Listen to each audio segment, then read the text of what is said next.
For RMU Century Media and Colonial Sports Network, I'm Nathan Breisinger, and today I'm joined by junior forward and current leading goal scorer for the Robert Morris men's ice hockey team and Bridgeville native Jordan Timmons.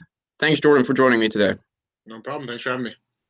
So, how are you doing, and how are you feeling coming off of the sweep against Air Force this past weekend?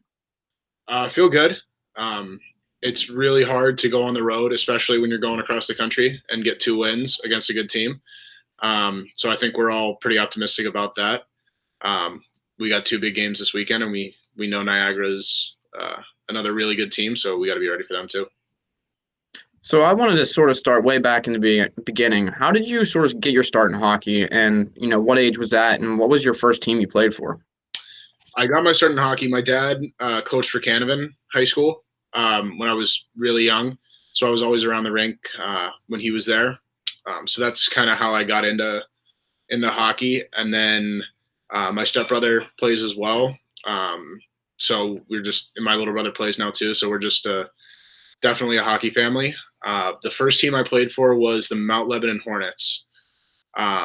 Might be my first year when I was 6 years old, maybe. Yeah, that's how I got my start. So did you end up playing with Mount Lebanon sort of throughout your amateur career until I saw that you started playing for Esmark? How long did it take you until you started playing with them? I only played for Mount Lebanon for 1 year. I kind of bounced around a lot when I was younger. Went from Mount Lebanon to Shaha, and then ended up at the Pittsburgh Hornets back when they were the Pittsburgh Hornets. Was at the junior Pens for a while. Just kind of bounced around, played for Pittsburgh Selects, and then eventually for my first year U16, I ended up at Esmark. So looking at some of your stats, going on to elite prospects, seeing that you played for South Fayette High School for a few years and then playing for teams like Esmark and then Penn's Elite. In terms of, high school hockey compared to Penn's Elite, how do those two styles of play differ? They're very different, especially where South Fayette was back when I was playing. My freshman year, we didn't even have a goalie. So it was very, very different from the other hockey that I was playing. They're much better now. The program has grown a lot, which is really nice to see. But back when I was playing in high school, we were in, almost the lowest division. A lot of guys, hadn't played much hockey before. So it was very, very different.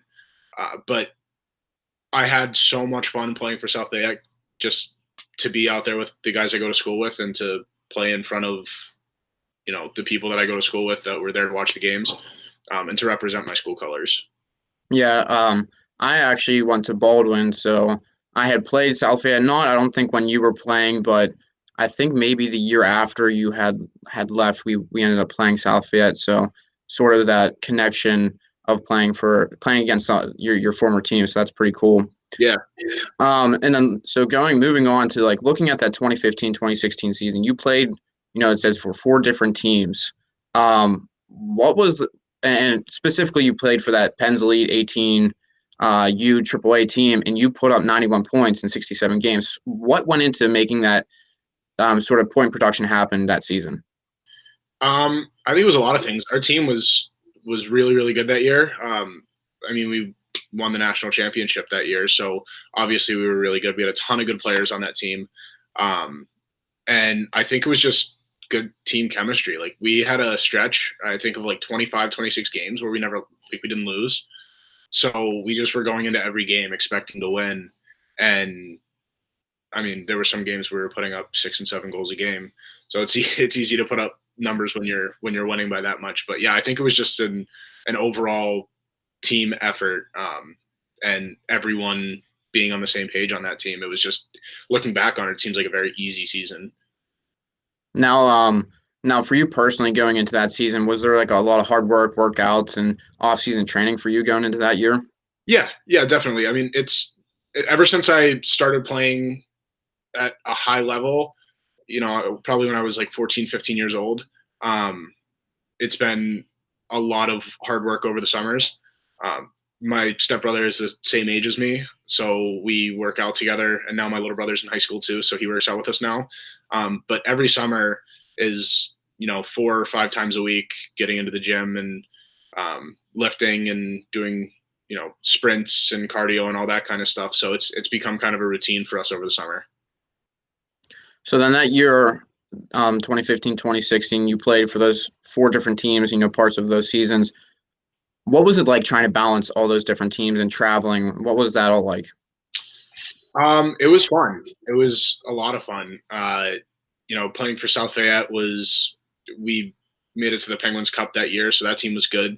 My Pens Elite team was good as well, and then getting the opportunity to get called up to the USHL that year, even if it was only for 2 weeks, was great experience for me.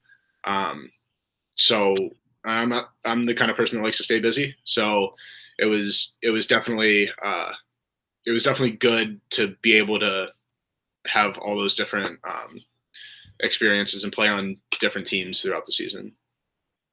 Was that sort of the season was it that season, or was there any other seasons where you sort of knew that you could have a shot of playing some professional hockey and playing at, NCAA D1 level? Yeah, that was probably the season for me where I realized that I had the ability to do it. All growing up, my mindset was very focused on hockey.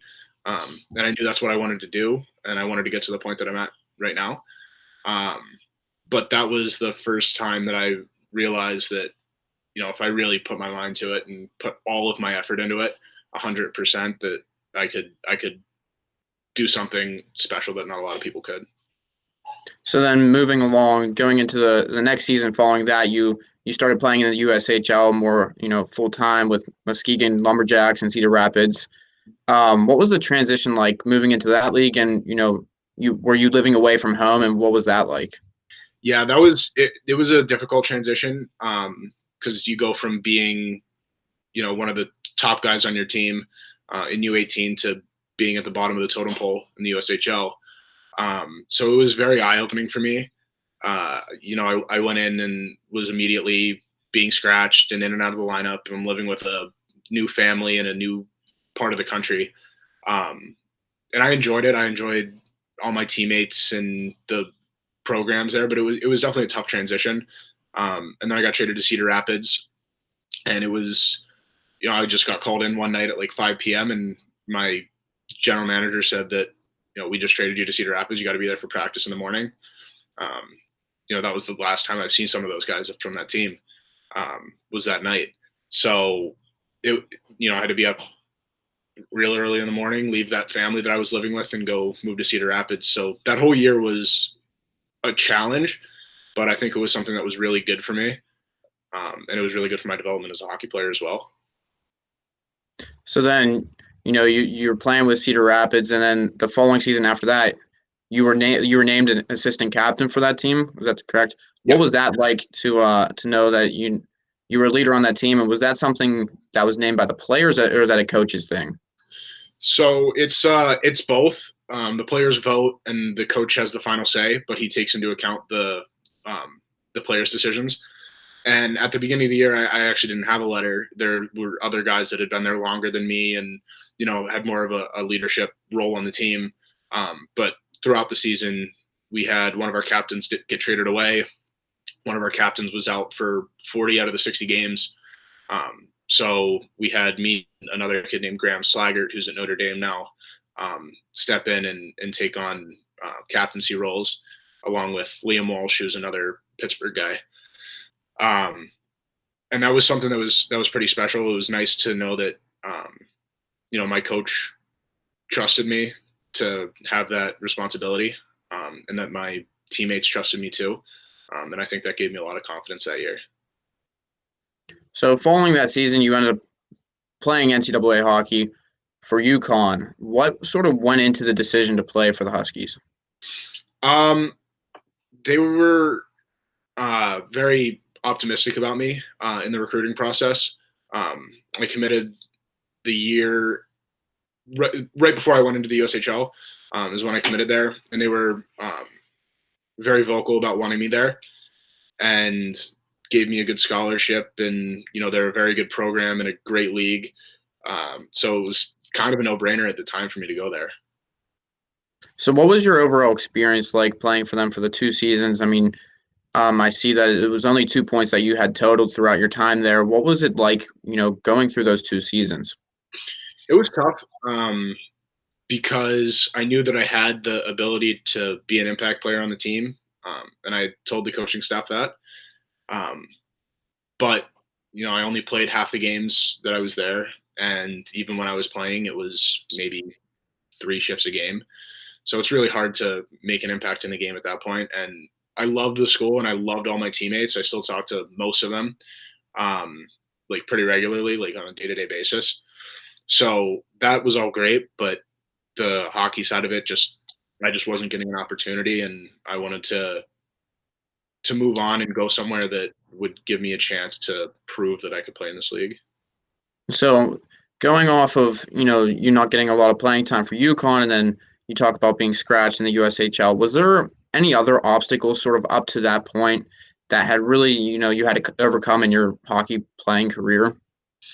Um, Not too much, just because I was so hyper focused on wanting to do this with my life, and obviously there were injuries. I've had a lot of shoulder injuries and broken ankle and concussions and all that stuff. But I always knew I was going to move past it, and then going in and being scratched in the USHL and then being scratched at the college level. That's when those are the most difficult obstacles for me, hockey wise, for sure. So then obviously now you're with RMU. What sort of made you select Robert Morris as your next destination? Well, I entered the transfer portal, and Coach Schooley was the first coach to reach out and give me an offer. Which, I mean, he spoke very highly of me as well. And to have the opportunity to come back to Pittsburgh and my hometown where I haven't lived in 4 or 5 years, and to be able to play Division I hockey here is pretty special. So, and I think the team is very good this year, and I think we have a chance to do something special. So, all those things kind of came into play when making my decision. So what have the players been like in helping you make this transition to become Colonial? They've been great. I live with 3 other guys on the team, and they've been unbelievable, welcoming me in to the house here. And then the rest of the guys on the team have, treated me like I've been here the entire time. So it's really comforting to know that I have that support from my teammates as well, and the coaching staff as well, for that matter. Was there anyone specific that you sort of bonded with right away, or who has become sort of your mentor, or even if you would call it that? Uh, I wouldn't say there's necessarily one person, but the guys that I live with one of our captains, Nick Percusic, and I live with 2 of our goalies, Dylan Lubesmeyer and Reed Cooper. And those, I mean, especially with COVID, we're not really allowed to go out and be with our teammates regularly, only at the rink pretty much. So I'm with these guys pretty consistently on a day-to-day basis, and they're the people that I probably bonded with the most so far. So heading into the season, what were the practices like, and sort of what was the preparation like for the season? I know you guys went on sort of a pause just a few weeks before the season even started. What was all that like for you guys? It was difficult. It was different, because I mean we have to wear masks in the gym when we're working out. We had at the beginning of the year we had groups where we couldn't be working out together. We had to have like one group be in the gym while the other one was warming up, and then we'd leave the gym, they'd come in, work out, we'd go get dressed and get on the ice, then they'd come in and get dressed and get on the ice. And it was definitely a lot, but we all kind of were on the same page that we'll do whatever it takes to be able to have the season. So I think even though it was difficult, we kind of had a team mentality of no matter what they throw at us, we're just gonna do it and move on to the season. Yeah, even with, those difficulties and setbacks, I mean, you guys flew out in the opening weekend against Alabama Huntsville, and specifically, you scored the first goal of the Colonial season and your first in an Army uniform. What was that like for you? That was great because it was, I had a lot of self-doubt coming from UConn, not playing very much, not scoring at all. Um, and it had been 2 years really since I played a full hockey game. So in my mind, I was thinking, am I actually good enough to play here? Because I had never really been tested at this level. So to be able to go out and score the first goal for us was like an unbelievable experience because it just kind of validated my decision to come here, and uh, it was just pretty special.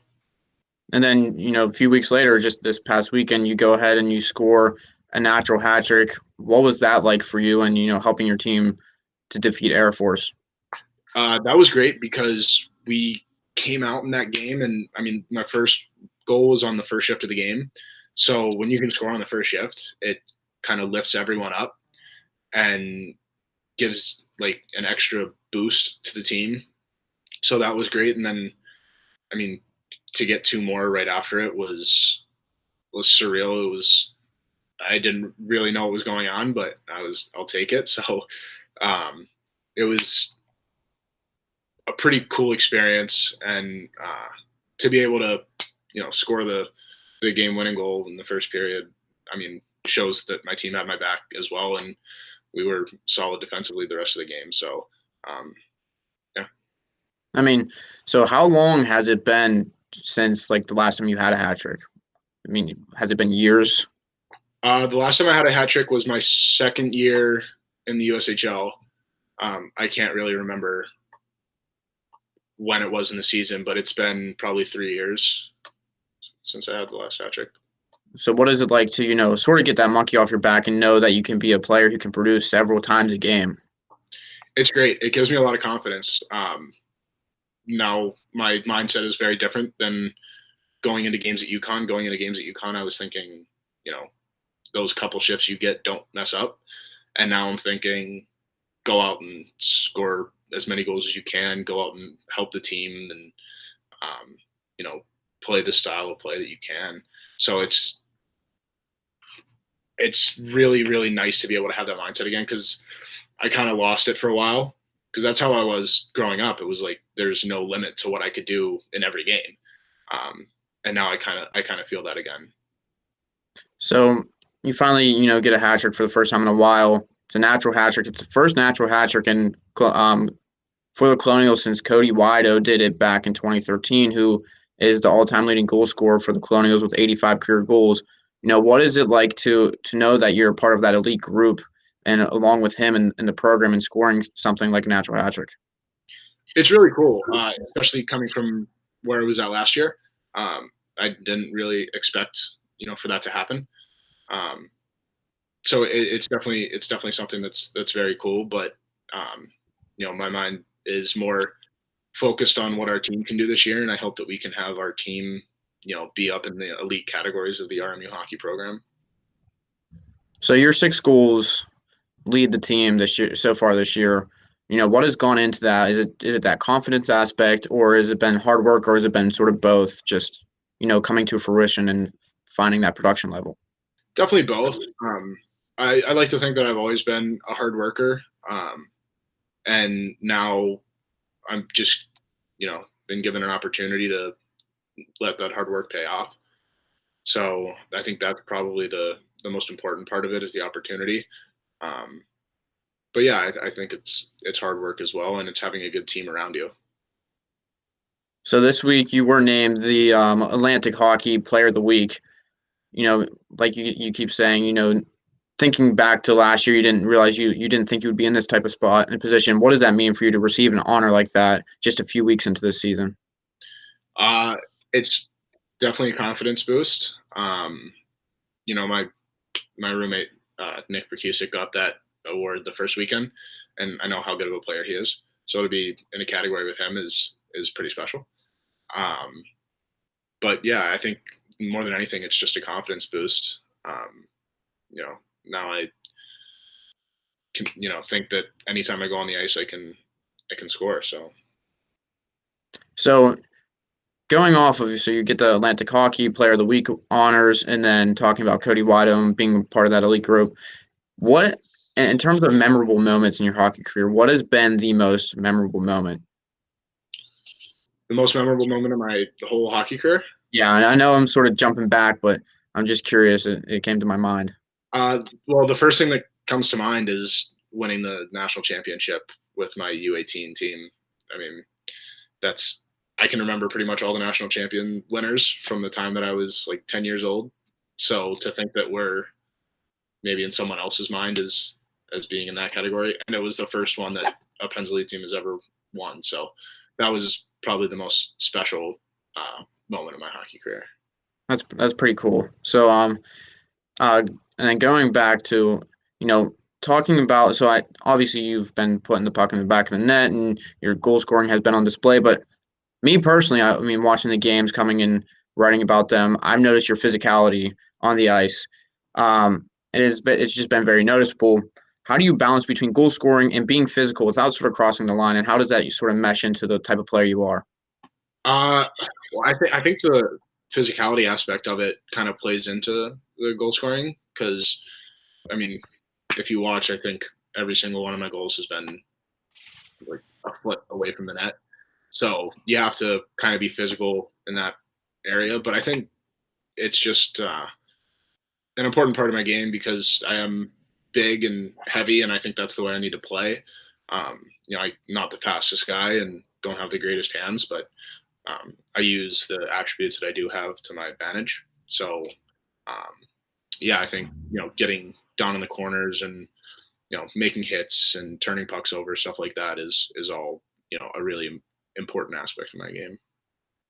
So talking about, your playing style, if you had to compare yourself to an NHL player and like your play styles, who would it be and why? Oh, man. There's someone that sort of comes to mind for some reason that I draw comparisons to, but I'll let you know after. For me, just watching the Penguins, the first person that comes to mind is probably Hornquist. Mm. He's a very physical guy. He, gets to the front of the net. He can score goals too. So that's probably the first name that pops into my mind, but that's actually a good question. I haven't really thought about that much.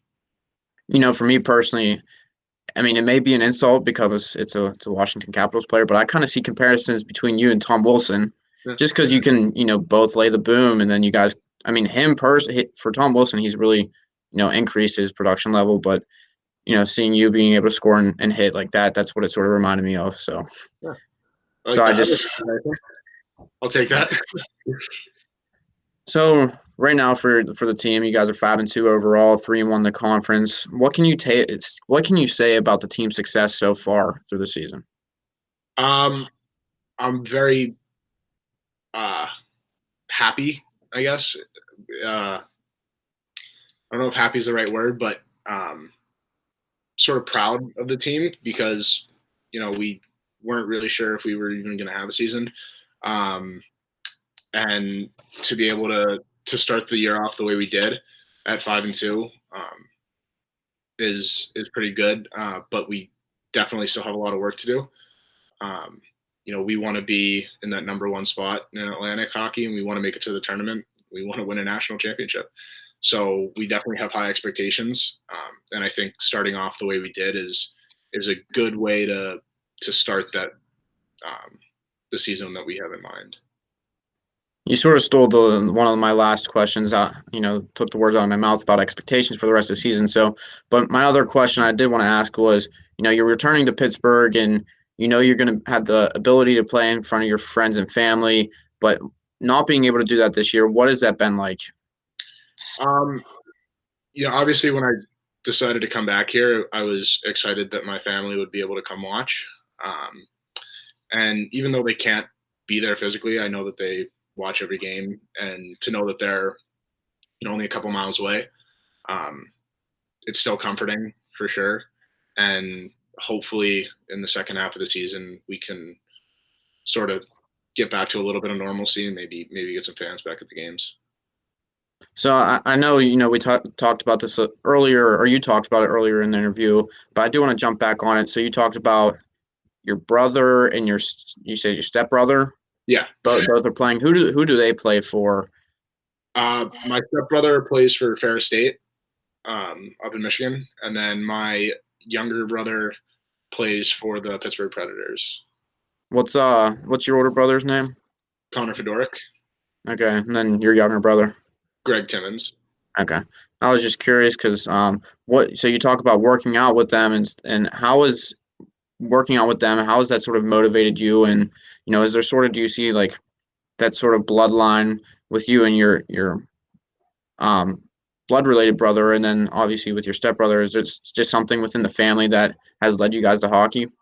Yeah, I mean, my dad was a big hockey guy, and so was his dad. Um, so we both kind of grew up around hockey, and then I don't even know how old we were when we met each other, probably like 3 or 4 years old. So we basically grew up together. Um, and there was always competition there. We were always trying to make each other better, which I think has definitely helped both of us. Um, and now with my little brother, he, I'd like to think he looks up to us. Um, and, he sees how hard we work, and he's starting to do that now. He's playing AAA hockey too. And I think he is kind of starting on that path of, maybe he wants to play hockey as well. So we'll see. But yeah, it's definitely competition has a role in that, because you know, I want to lift more weight than you can. I want to, just push each other to be better, and then kind of pushing him to be as good as he can be as well. Cool. So I want to thank you, Jordan, for joining me today. That's, all the questions I have for you. So I want to thank you for joining me today. Thank you for having me. Uh, for Colonial Sports Network, I'm Nathan Breisinger. For everything RMU men's hockey related, be sure to stay tuned on Twitter at RMU_CSN.